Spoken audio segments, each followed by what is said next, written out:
and I was really able to take in.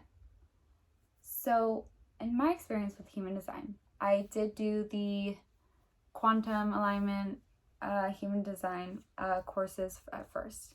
And I did the first one, I took the test, and I got certified.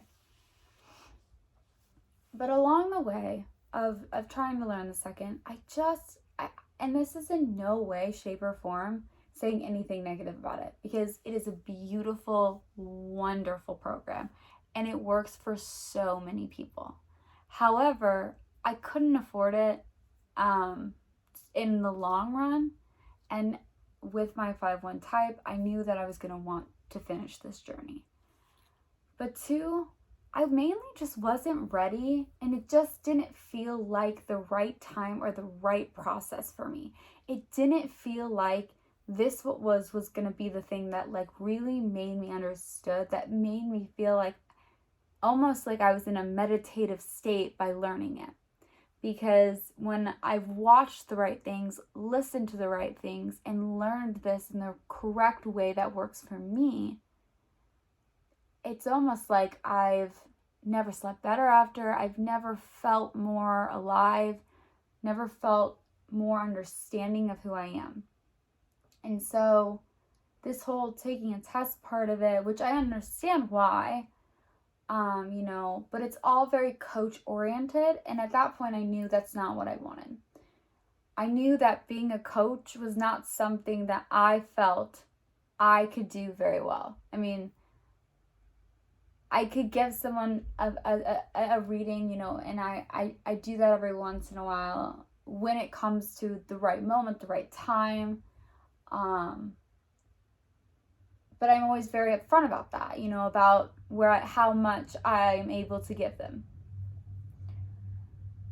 And I just felt like it wasn't the path I wanted to take. And so even after I had done that, I went to Genetic Matrix, which is an app, and you can also use it on your computer. It's the greatest thing ever. I love it so much. Don't get so caught up in, if you are new at this, don't get so caught up in all of the different crazy amount of things that you can do, because I get overwhelmed. I'm like, oh my god, now I want to learn this, but I'm like, I don't know why I'm trying to learn this. Like, I really don't, because I don't know what I'm doing, which just ends up making things worse. So just stick to the quantum and the foundational chart, and then there's an interactive one. But there's a part on there where you can actually get a voice recording of your entire chart. So basically it's someone kind of explaining exactly how each part of your chart matters or whatever, and it kind of walks you through how to listen to it. And so after having that foundational knowledge that I did, I began to listen to that.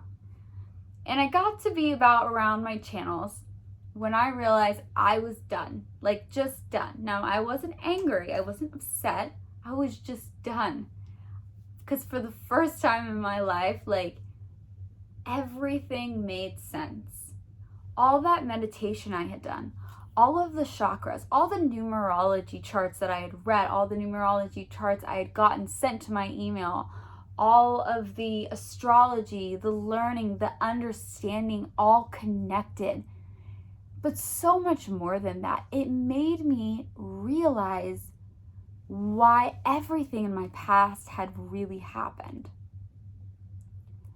I was somehow uplifted and again connected to this psychic ability, this intuition that I feel very strongly resonates in me.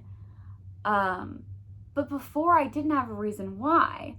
And that number 1 in my chart is always going to want to feel more safe by having that reason. Now, I believe projectors take their charts very intensely.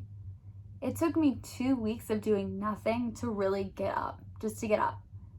And it wasn't that I was depressed. It was just that I was taking in everything I learned, because it was the first time that I truly had someone, almost like a video, or it wasn't even, it was just someone recording it, but it was like I was hearing everything that I knew about myself, but that the world told me was wrong. That the world told me, this is not going to make you successful. This won't make you happy. This